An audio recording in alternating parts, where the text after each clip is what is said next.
Apa kabar pemirsa? Berjumpa lagi dalam Warta Parlemen, informasi aktual seputar parlemen bersama saya Nandita Eriska.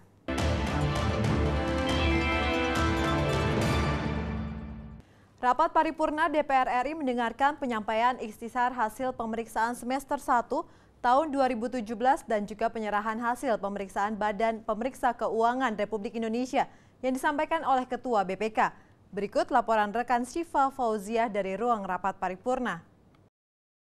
Pemirsa, rapat paripurna DPR RI ke-7 masa persidangan 1 tahun sidang 2017-2018 hari ini dipimpin oleh Wakil Ketua DPR RI bidang Koreku, Bapak Taufik Kurniawan.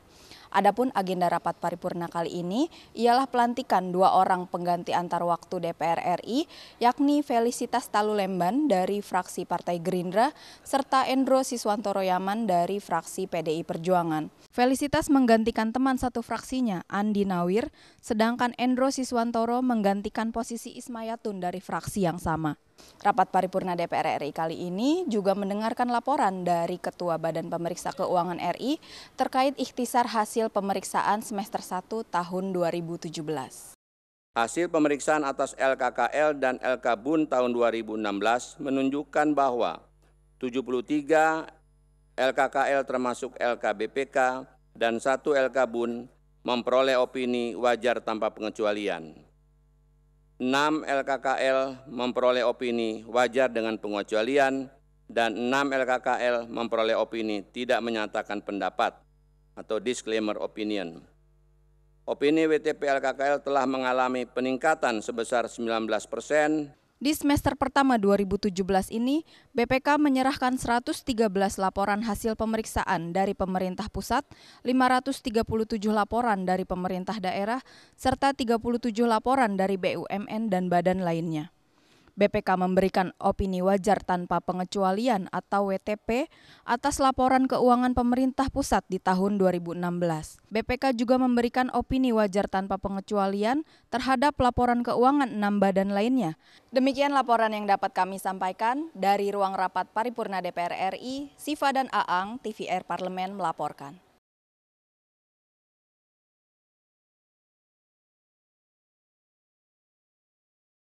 Komisi 2 DPR RI meminta pemerintah daerah Provinsi Riau memberikan dukungan dan juga memastikan penegakan netralitas birokrasi dan aparatur sipil negara di daerah dalam menghadapi penyelenggaraan Pilkada serentak tahun 2018 mendatang. Ditemui usai kunjungan spesifik Komisi 2 DPR RI ke Provinsi Riau baru-baru ini, Wakil Ketua Komisi 2 DPR RI Lukman Edi menilai kesiapan keseluruhan tahapan penyelenggaraan Pilkada 2018 di Provinsi Riau, termasuk penyediaan fasilitas dan distribusi logistik Pilkada sudah sangat baik. Lukman mengapresiasi rencana Komisi Pemilihan Umum Provinsi Riau untuk melakukan pemutakhiran data pemilih guna menjamin data pemilih yang valid dan akurat. Anggarannya itu terdiri dari 2 tahun anggaran. Ya.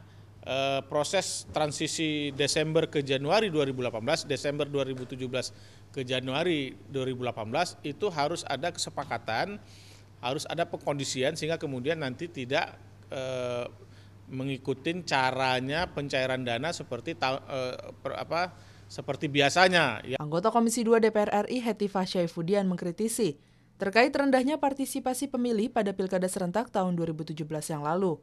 Menurutnya, rendahnya partisipasi pemilih dikarenakan beberapa faktor, antara lain banyaknya masyarakat yang belum memiliki IKTP. Misalnya sebagian dari mereka belum memiliki persyaratan seperti misalnya IKTP, belum direkam. Kemudian juga tidak ada surat keterangan yang diberikan oleh Dukcapil. Nah, ini yang harus kita hindari. Oleh sebab itu kami juga menggali lebih jauh ya sejauh mana upaya yang dilakukan oleh Dukcapil dan KPU setempat untuk lebih proaktif memberikan hak-hak publik atas kartu identitas ini. Dari Provinsi Riau, Sanika Sembiring, TVR Parlemen melaporkan. Di hadapan para pemimpin parlemen negara-negara anggota MIKTA, Wakil Ketua DPR RI Fahri Hamzah menegaskan Pancasila yang dianut Indonesia sebagai falsafah negara telah berhasil mengatasi berbagai persoalan bangsa yang terkadang dicurigai berasal dari negara lain yang sengaja memproduksinya. Dalam forum pertemuan konsultasi para pemimpin parlemen negara-negara anggota MIKTA ketiga atau The Third MIKTA Speakers Consultation di kota Istanbul, Turki baru-baru ini, Wakil Ketua DPR RI Fahri Hamzah mengatakan, Berbagai krisis yang terjadi di dunia bisa jadi akibat falsafah negara yang tidak mengadopsi nilai-nilai kemanusiaan. Untuk itu Fahri menawarkan Pancasila kepada Forum Mikta untuk menjadi solusi karena semua sila dalam Pancasila memuat nilai-nilai kemanusiaan yang universal. Fahri menambahkan Pancasila telah berhasil menghantarkan Indonesia menjadi negara yang maju dan demokratis.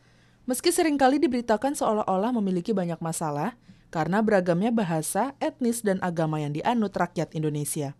Kemanusiaan yang adil dan beradab adalah bagian dari sila penting dari Pancasila kita. Dan itu yang saya tadi mulai tawarkan gitu loh kepada negara-negara.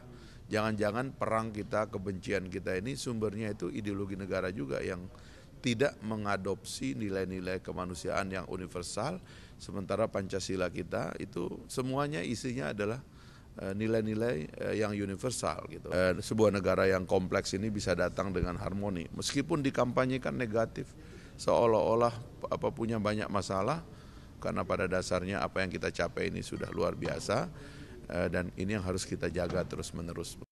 Wakil Ketua Badan Kerjasama Antar Parlemen DPR RI Syaifullah Tamliha mengatakan, seluruh pemimpin parlemen anggota Mikta memiliki visi yang sama tentang pentingnya pembangunan berkelanjutan atau Sustainable Development Goals agar benar-benar dapat diwujudkan bersama. Syaifullah berharap forum ini tidak sekedar omong-omong belaka, namun harus bisa mewujudkan kerjasama konkret pada tahun-tahun mendatang.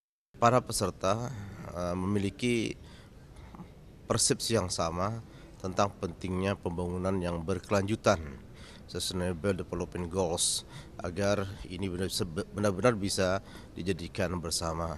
Dan kita berharap forum ini bukan hanya sekedar omong-omong biasa, tapi ikatan kekeluargaan anggota Mikta ini harus benar-benar terwujud di dalam realisasi pada tahun-tahun yang akan datang.